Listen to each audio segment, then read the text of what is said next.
basic thought. Do you know where we're going? St. Mark's. Good place to go. 1, 2. 1, 2, 3.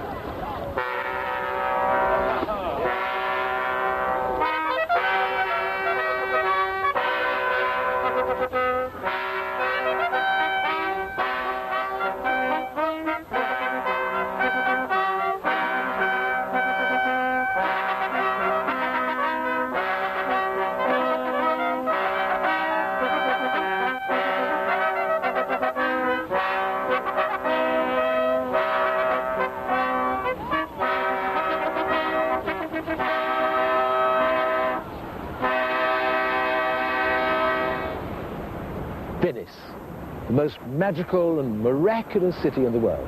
No city ever was built on a more unpromising site or had more inauspicious beginnings. Why, you may ask, would anybody in their senses try to build a city here in the middle of a flat, sandy, muddy, boggy morass of shoals and sandbanks in the middle of a malodorous and probably malarial lagoon? Well, the reason was, the only possible reason there could have been, in fact, blind fear. In the early days of the Roman Empire, there was nobody here, nothing, maybe a few fishermen now and then, that was all. But then, in the 5th century AD, the barbarians suddenly swept down from Central Europe, first the Goths and the Huns and the Vandals, one lot after another, all aiming at imperial Rome, but pillaging, burning, looting, plundering, everything in their path. All the populations of the great, rich imperial cities of northeast Italy had to flee for their lives, and they fled to the only place they could flee to, where they knew that the barbarians couldn't and wouldn't follow them, out here into the lagoon. Even today, Venice presents much the same navigational problem as she always had. Stray outside these markers, and you're stranded, as every potential invader discovered to his cost. But still, as every travel writer or filmmaker knows, there's only one real way to see Venice for the first time. And that's across the waters of the lagoon by boat.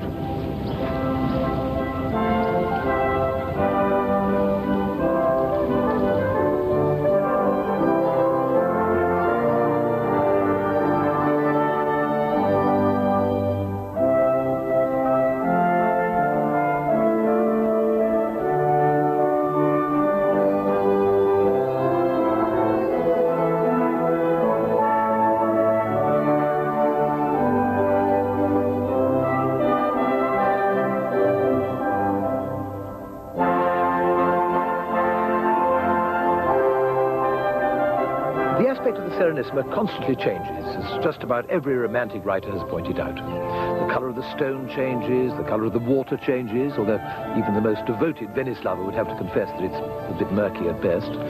Just about the one thing that is relatively constant is the magnificent panorama of the city. This is the same view that Canaletto and Guardi saw, the same view that Ruskin or Thomas Mann eulogized, and the same view that has inspired musicians and composers from the Gabrielis right down to the present-day avant-gardists.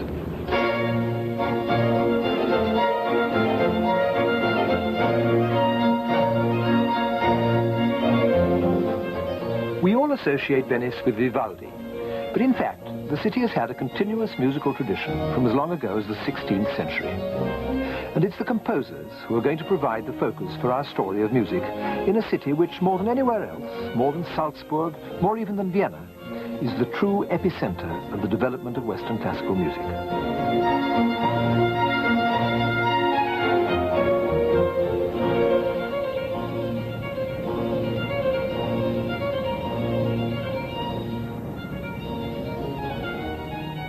Oddly enough, it was two composers of the same family who first launched Venice onto the international stage. An uncle and a nephew, Andrea and Giovanni Gabrieli.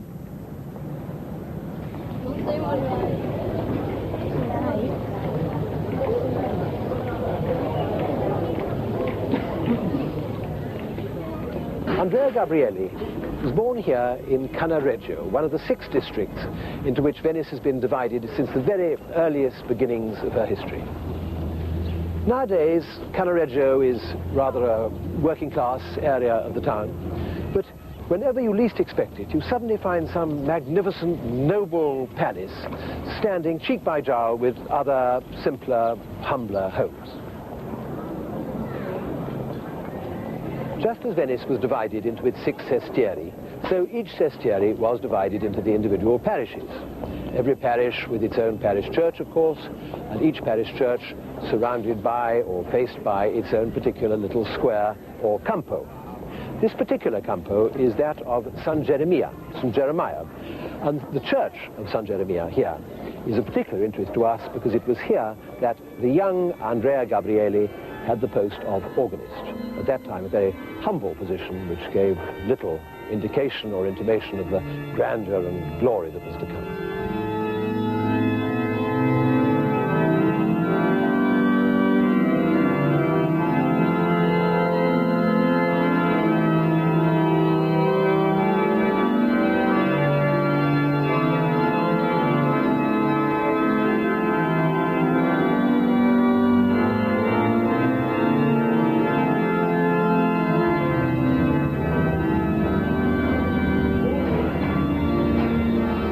Another great Venetian genius, whose name is even more indissolubly linked with this little sestiere of Cannaregio, is the painter Jacopo Tintoretto.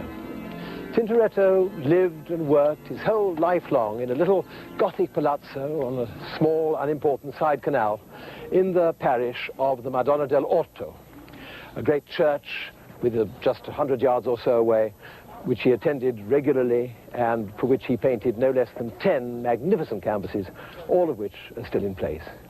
It's absolutely fascinating comparing the character of Tintoretto with his other greatest 16th century contemporary, Titian, because Titian was a tremendous swell, a man about town, an ambassador. People stood up when he went to the room. He was at all the best houses, all the greatest parties, whereas Tintoretto stayed up here working, living like a hermit, practically never going out at all. Shouldn't think he went into the Piazza San Marco from one year's end to the other. It's said that he only left Venice once in his life for one night, and even then he insisted on taking his wife with him.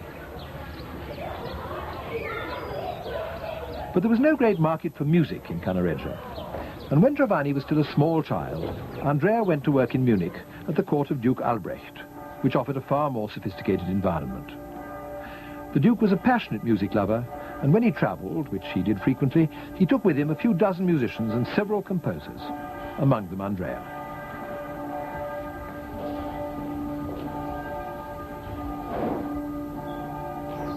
Munich was much more important in those days, and the standard of the musicians was extremely high. They had, after all, Lassus is their principal composer, and many others too, and it was one of the largest groups of singers and orchestral players in Western Europe. What did he think of Munich? What did he think of living away from Venice? Was he happy? Did he pine to go back? Was he homesick? Of course, we don't know. These are all questions that excite and exercise biographers, but there really are no answers to them.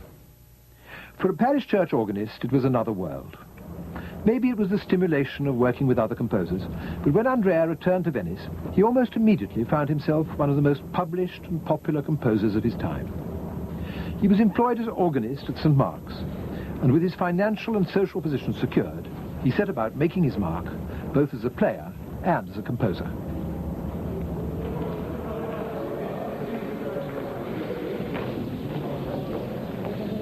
Although we have no idea where Giovanni Gabrieli was born, we do know that, like his uncle, he entered the music profession at an early age. He was his uncle's star pupil, and from all accounts, he became the son that Andrea never had.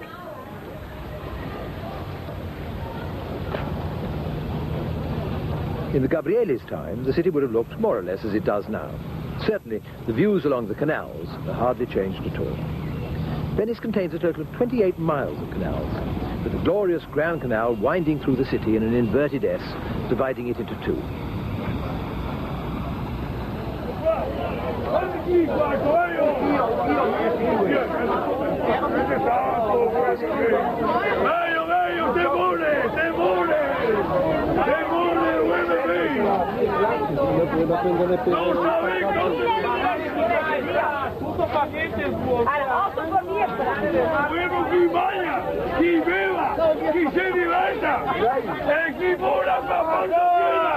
contenti e allegri! Pronto qua!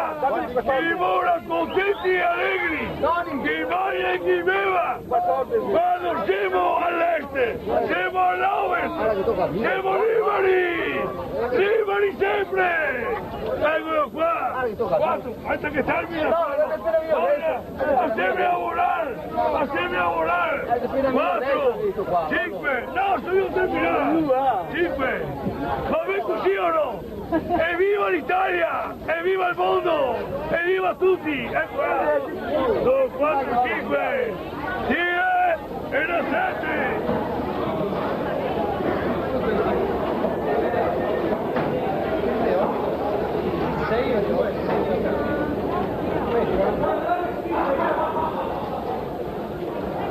Rialto marks the centre of Venice, and it was here that the first Venetians settled in the 7th and 8th centuries. It takes its name from the high bank, the Rivo Alto, on each side of the Grand Canal at this point. There's always been a bridge here. This one, with all its shops, is actually the 4th. An earlier one collapsed with the weight of the crowds watching the procession of the Marquis of Ferrara passing underneath. Several hundred people were drowned. It was replaced by a wooden structure with a drawbridge, which could be raised to allow the merchant princes to sail up the Grand Canal from Cathay or the Indies and to unload their argosies at their very own front door. This present bridge dates from about the end of the 16th century. By that time, the Venetians had decided that they wanted a real, proper stone bridge, and they announced a great competition for the best design. Palladio and Michelangelo, to name but two, submitted designs, but both of them, oddly enough, were refused. And the man who actually won the competition was a man called Antonio da Ponte. I've often wondered why it was that he won it, perhaps just simply because his name meant of the bridge.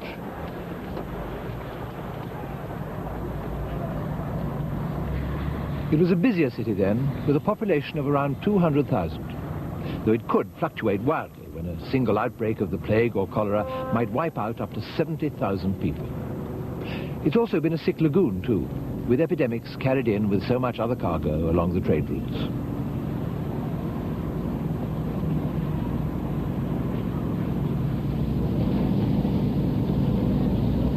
Around the year 1500, Venice's position as a major trading nation began to change. In the east, the Turks were lopping off one after another of their overseas colonies, and in the west, Vasco da Gama had discovered the trade route to the Indies, which meant, in fact, that Venice had become a capital. Nonetheless, she was still a rich, thriving city at crossroads between east and west and north and south, providing the perfect environment for a young Renaissance musician to find work and employment. Today's budding artists live comfortably alongside their formidable inheritance, even if they are sometimes more preoccupied with 20th century concerns. The 16th century was the miraculous century for Venetian painting, with all the greatest names you can think of: Bellini and Carpaccio, Titian and Tintoretto, Giorgione and Veronese. In Venice, they loved pageantry and all the trappings, with as much brilliant colour as possible. Blue and gold, great swashes of red. And in the same way, the music of Venice reflects this artistic tradition. Great spatial sounds with cornets and high choirs. It all stemmed from the pageantry of civic life, when the slightest excuse, a feast day, an anniversary, or a state visit, was enough to send the representatives of church and state out onto the streets.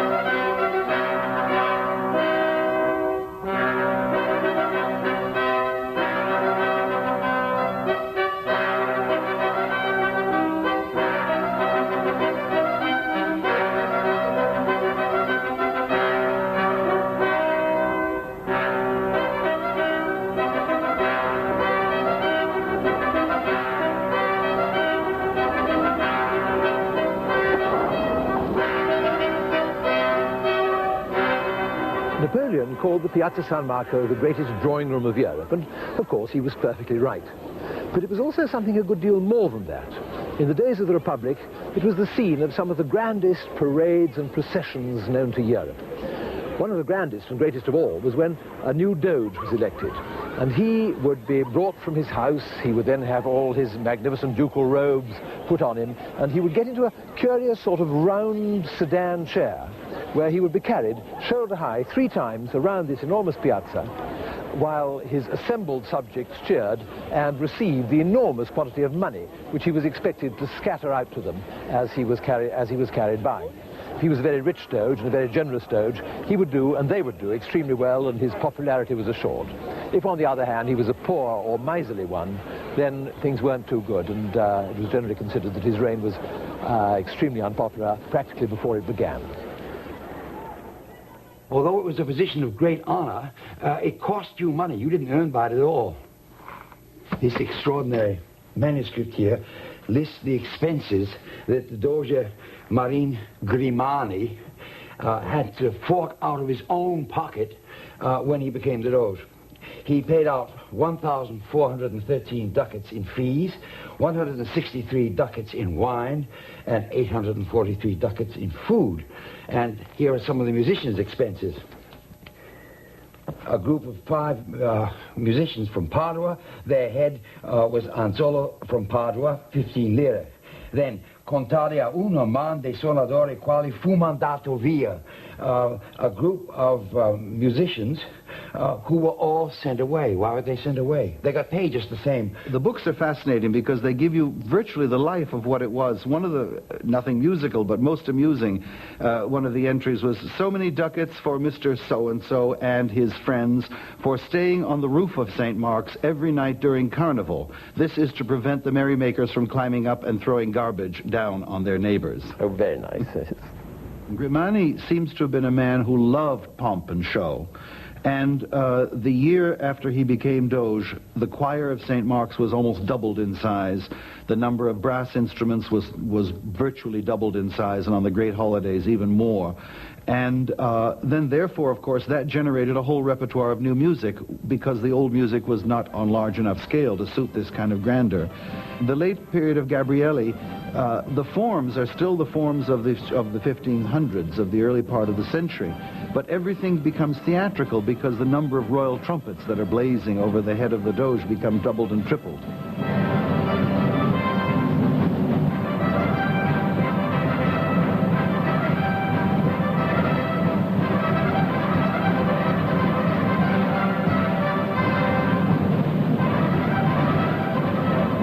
Just to be able to hear what they were playing on those things. I mean, just go back once and just hear a few notes. Yeah. It's not a cornet, is it?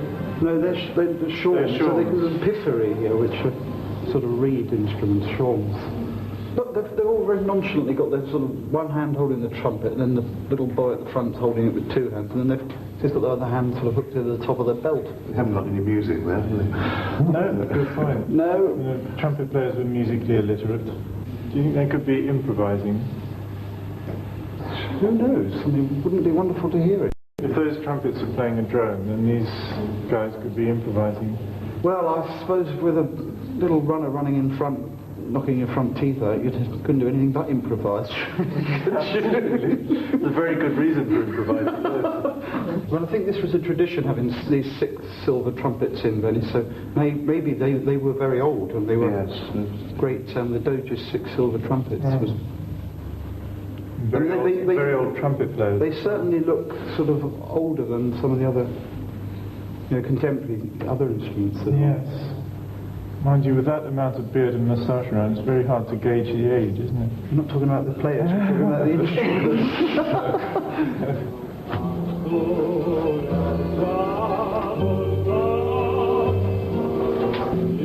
It's not difficult to imagine the difference that this pattern of civic life must have made to the musicians of the day. Not to mention the carpenters and joiners who actually made the floats. The rulers of Venice kept the working classes contented, not just by feeding them a diet of pomp and ceremony, but by fostering a sense of craft and guild. They're still here, those craftsmen, in odd little workshops scattered around the city, in the squarey or boat yards where gondolas are built and repaired, or in the foundries out on Murano, the island to which the glass blowers were banished in the Middle Ages for fear of setting fire to the city.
Canal 22 se une a la celebración del cumpleaños de Octavio Paz y le invita a ver el homenaje que los poetas y la ciudad de Nueva York le rindieran con motivo de sus 80 años. Poeta en Nueva York, Octavio Paz, domingo 2, a las 22 horas.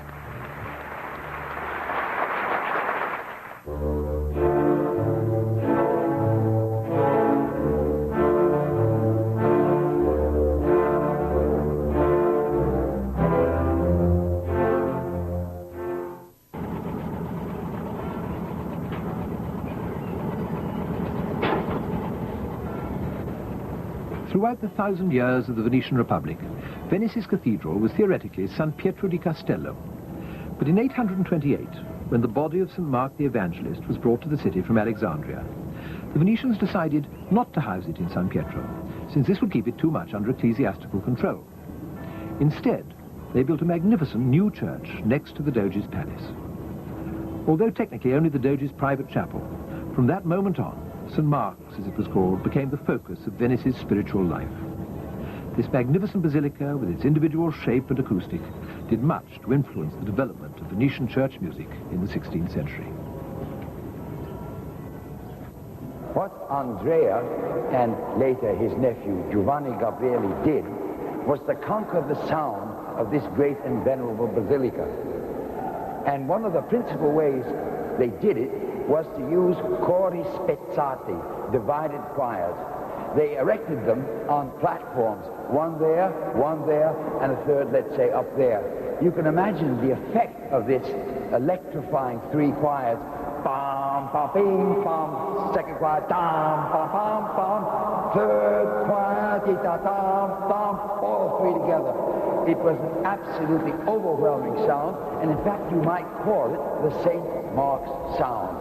It was the way in which the building was constructed that suggested to them how they could conquer this really very difficult acoustical problem, and they conquered it brilliantly.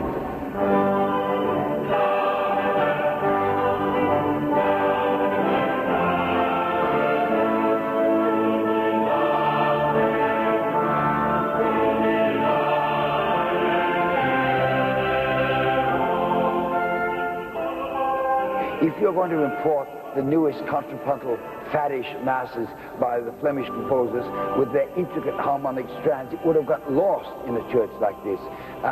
You wouldn't have understood the text, and that was, after all, one of the things you were supposed to want to do. There was no point in writing because it was lost. They had to move pam, pa, pam, ti, ti, ti, in slow, as it were, and ceremonious music. But also, I suppose, the fact of the actual architecture, because this is, after all, a Byzantine building. It was copied from the Church of the Holy Apostles in Constantinople, and there are 5 enormous domes. This is really much more like an Orthodox church than a Western Roman Catholic church. And the domes, of course, I suppose, do tend to give much more resonance to the sound. Enormous. And I mean, just you... tells you all.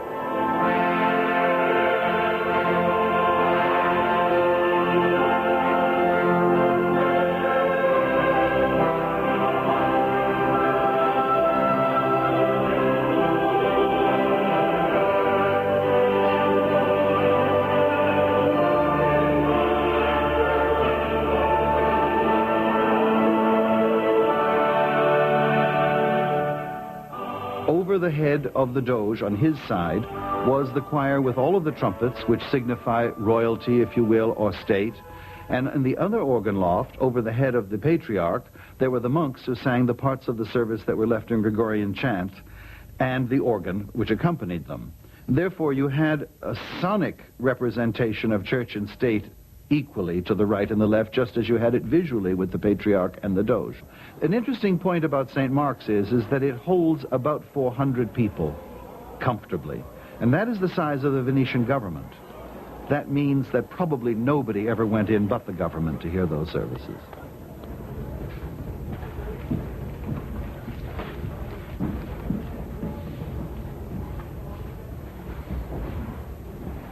This is the beautiful 1587 edition of Andrea Gabrieli's music, which his nephew Giovanni Gabrieli put through the press after his death, published by Angelo Gardana, Gardana was the most famous Venetian publisher, who published, of course, the first editions of Heinrich Schütz as well. And in this edition, Andrea writes a preface, a very touching preface, in which he says, "Se Messer Andrea Gabriele felice memoria non fosse stato mio zio, if Messer Andrea Gabriele of blessed memory had not been my uncle, I would not hesitate to say, and nobody would accuse me of being biased, that there are few painters or sculptors, or indeed composers or organists of his excellence." And he was very proud to be his pupil. He explains what it was that made this music different, how it was in many parts, and indeed, the title page very proudly says, composizione of music of compositions, madrigals, and other things for 6, 7, 8, 10, 12, and 16 voices. So it was a milestone in the history of Venetian publishing, and it circulated this wonderful and stirring music throughout the whole of Europe. St. Mark's wasn't the only place for which sacred music was being written. The grander churches boasted their own organists and composers, and often put on magnificent services with elaborate music.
Venice is a city of churches. There seems to be one at almost every street corner, and more than 100 saints are commemorated in the streets and squares of the city. The Virgin Mary alone has no fewer than 28 different churches dedicated to her. There's St. Mary of the Garden, St. Mary of the Lilies, St. Mary of the Buxom, even St. Mary of the Derelicts. In the circumstances, you'd suppose that Venice would be a religious sort of place, but in fact she isn't particularly and never has been. The city was actually excommunicated 4 times in her history, and by the last time she frankly didn't mind at all. The Catholic Church, still reeling from the shock of the Reformation, was appalled by the way Venice welcomed Protestants, just as she did members of all other religions.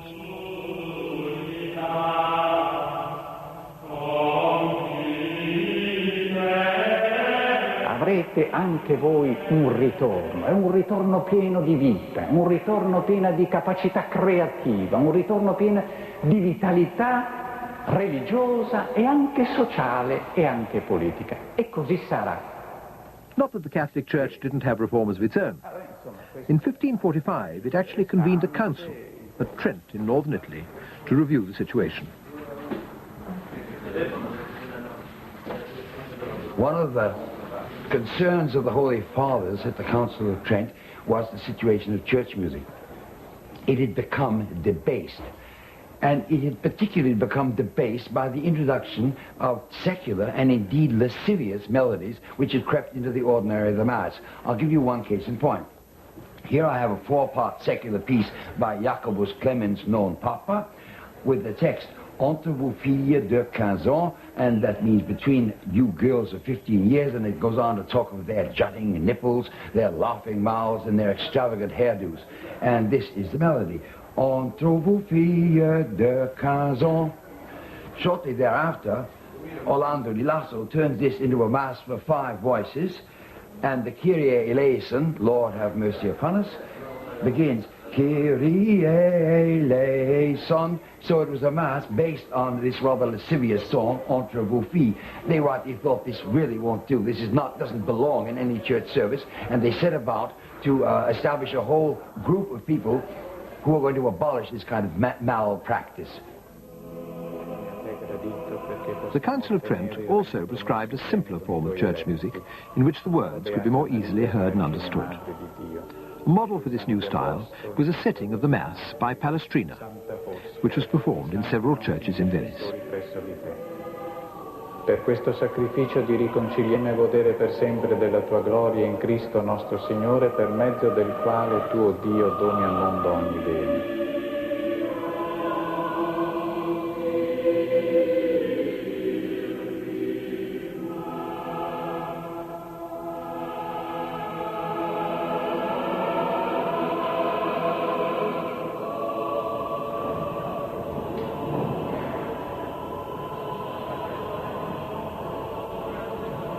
Venice maintained particularly cordial business relations with Germany, and this building, now the city's main post office, was originally the house of the German merchants.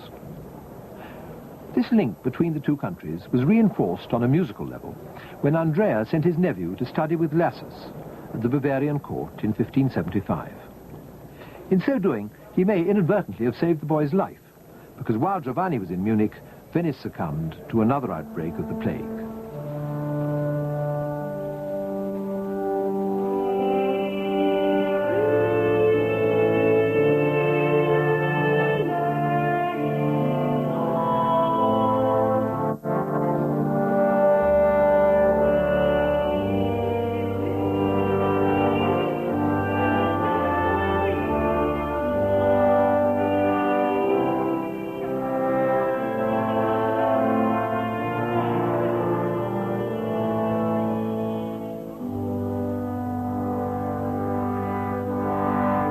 Thousands perished, including the 90-year-old Titian. He alone, out of 40,000 victims, was allowed burial in a church.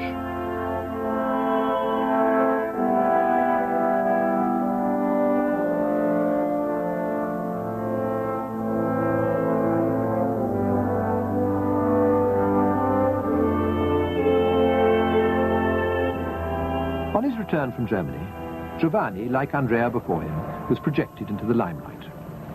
Claudio Merullo resigned as organist at St. Mark's, and the young Giovanni won an open competition for the post. For the first time, uncle and nephew, teacher and pupil, became colleagues for the few years until Andrea died in 1586. Robbie, what do we know about the private lives of the Gabrielis? Almost nothing.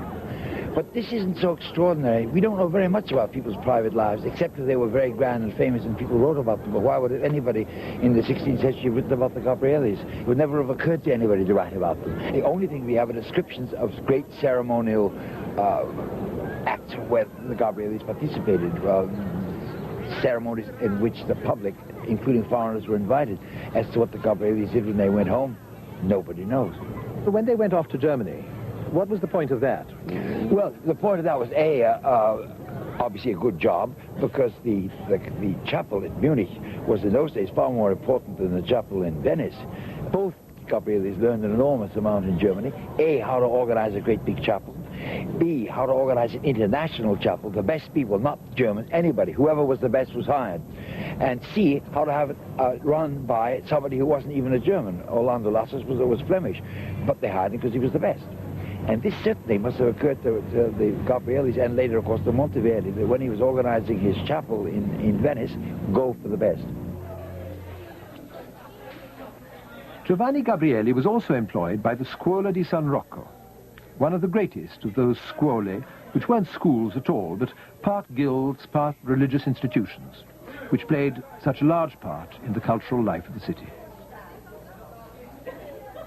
Among the richest and most important scuole, those who could afford their own musical establishments, there was, as you can imagine, a fair amount of bickering and competition for the best instrumentalists and singers.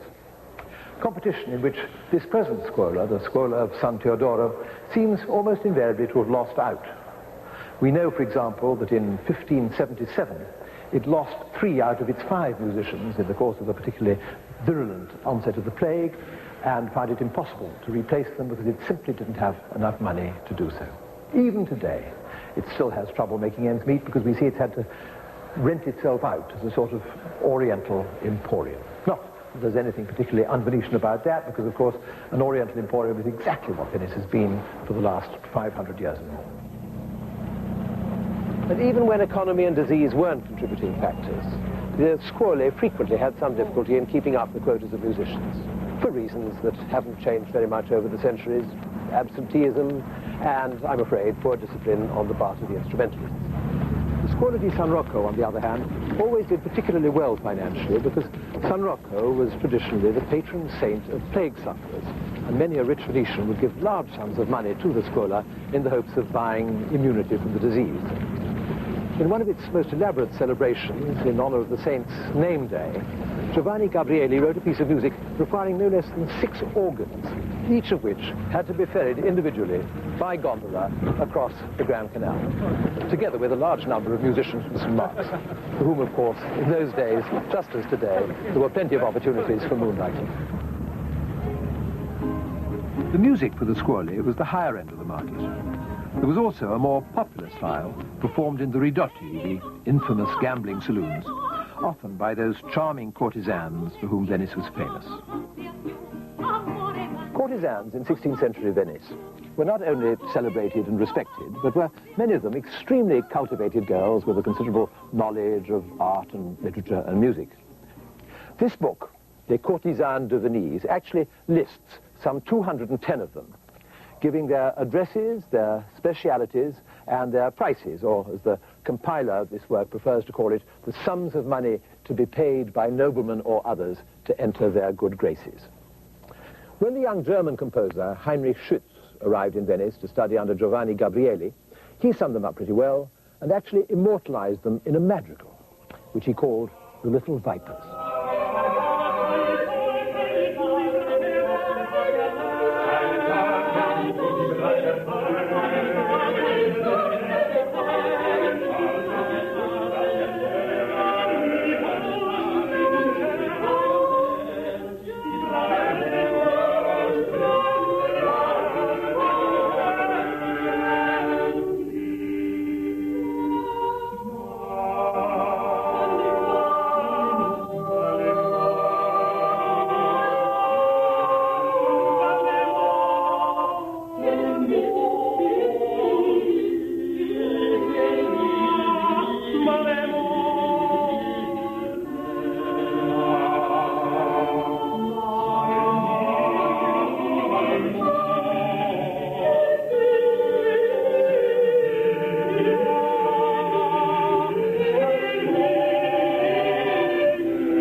Giovanni's pupils made the most of the demand for secular music in the modern style. The composer could make a swift addition to his salary with a well-placed dedication to a wedding couple or a noble family, even if the music was never actually performed. But although Gabrieli contributed to this style, his heart remained in the church. But Venice was changing. The city has always been style-conscious, and the fashion gradually moved away from the great state and religious ceremonies to the madrigal and the new theatrical entertainments. And as it did so, Giovanni's music became more and more out of step with the times. Quando il tema è andato al violoncello, gli altri devono avere un colore che non disturbi la melodia. E anche, si potrebbe fare così, in questo caso, un primo violino che fa un contraccanto, possibilmente. Ironically, it was the Germans who still recognized Giovanni's gifts. Several of the German courts sent their musicians to him, in the hope, no doubt, that he would teach them to write music that would glorify them, just as his own music had glorified the Venetian Republic. Heinrich Schütz was the last of his pupils, and shortly before Giovanni died, he gave him his ring. Schütz, in turn, showed how he had benefited from Gabrieli's tuition by publishing a set of Italian madrigals.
Giovanni Gabrieli died of a kidney stone in 1612.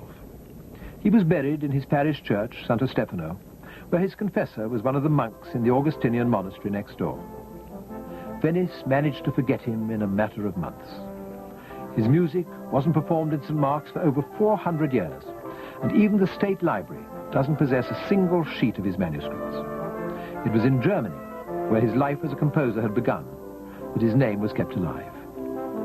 And Schütz, who returned to Germany a few months after his death, never forgot him.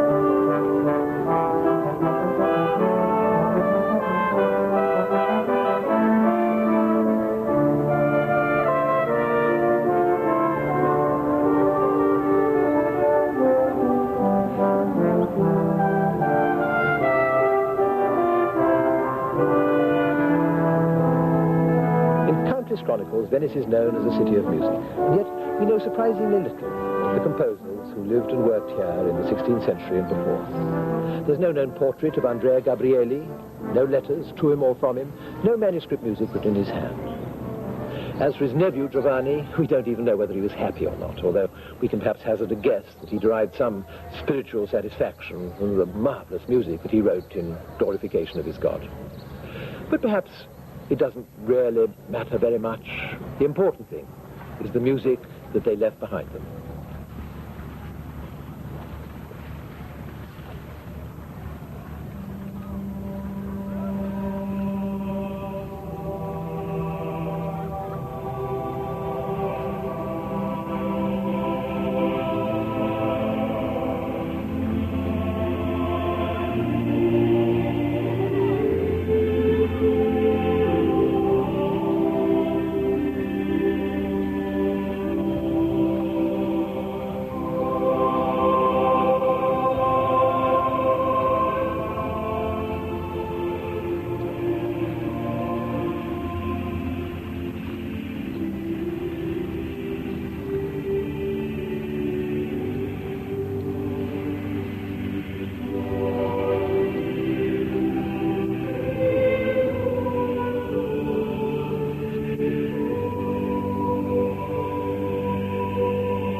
Descubre el espectáculo de la imaginación en Viviendo después de la hambruna. Al finalizar, Todo por la pasta, título de la película del cineasta Vicente Aranda.